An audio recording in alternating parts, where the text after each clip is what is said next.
Got to feel personal for him. He's got to feel it right here in the heart. Or he's pulling knives out of his back today. But I think it's very telling. So I have to give you some background here because we actually didn't cover this initial controversy too much on the show. While he was running for governor, there was a lot of rumors going around, and we had been pitched this story a couple times. It was just something we weren't quite able to pin down, that his right-hand man, a guy named Mike Webb, was a jerk and terrible to women. He created a hostile work environment, and Mike had been Bob's right-hand man for a long time. He was his chief of staff when Bob was the attorney general for 12 years, and then he was his chief strategy officer as he became governor. But then early this year, right when Bob Ferguson took the job, all these stories started to leak finally out about Mike Webb and how he was toxic, especially toward women. And at the time, I covered it briefly, and I basically said that, Bob was angering progressives, and the stories that the Seattle Times put out were quoting progressives, like being disappointed in Bob Ferguson. And it was at the time when he first rejected their $20 billion tax hike proposal from progressives in the state legislature. And so I looked at it and I said, I'm sure this Mike Webb guy is a jerk. I've been hearing these rumors for years, but I thought that the leak and the story timing was very interesting because it's clear that progressives really don't like Bob Ferguson in the state legislature, which I find interesting. But there's a new wrinkle to this today. So the Seattle Times is out with a story. The headline, "Wa Governor Admits Stupid Decision to Invite Former Top Aide on a State Plane." That former top aide, of course, is Mike Webb. And apparently recently, Governor Bob Ferguson, despite the fact Mike Webb resigned, by the way, he resigned over all of this. So he's not with the governor's office anymore, but the governor's office decided to invite him on a trip to Eastern Washington on the Washington State Patrol plane that flies the governor around. It says Governor Bob Ferguson apologized to his staff last week for inviting former top aide Mike Webb on a state plane for a trip to the Tri-Cities that included official business and a political fundraiser. In an unusual and at times tense Zoom meeting on Thursday, Ferguson cited the decision to bring Webb along for the June trip as pretty stupid. He called the decision to bring Webb along for the June trip as pretty stupid, according to audio obtained by the Seattle Times. In the Zoom session, surreptitiously recorded and provided to the Times, some staff members expressed concerns to Ferguson and his chief of staff about Webb's continued close association with the governor. State law requires consent from all parties if a call is being recorded. The Times granted anonymity to the source of the audio to protect them from retaliation.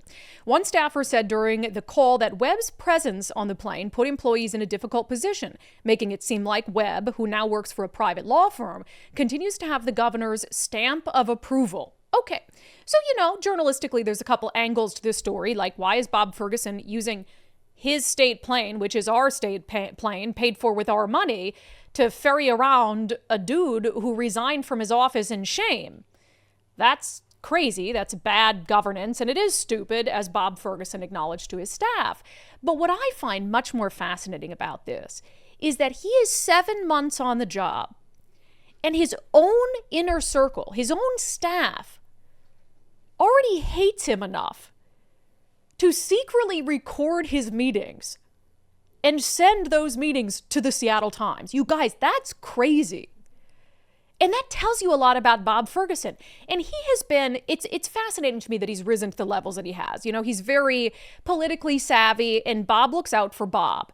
But as a result of that, always putting his political career first, he's made a lot of enemies amongst Democrats. And they just sort of suck it up and vote for him, or else they'll face his wrath and his repercussions. And he's angered progressives because he wouldn't say yes to every single one of the tax increases they wanted, just $9.5 billion worth of them. But he's such an unlikable guy and an unlikable leader that 7 months into the job, his own staff records him risking criminal prosecution. Again, it is against the law, as the Seattle Times points out, to record in Washington State, which is a two-party state, a conversation that is private without all parties consenting to that recording. So his own staff hates him enough to record illegally things that he says 7 months in and send it to the Seattle Times. That's wild. So imagine all the leaks that'll come in the next 3.5 years. It just proves that he's an unlikable guy. But I think this is more than this, because it sounds like there's at least one person on his staff who they knew there was going to be this Zoom meeting.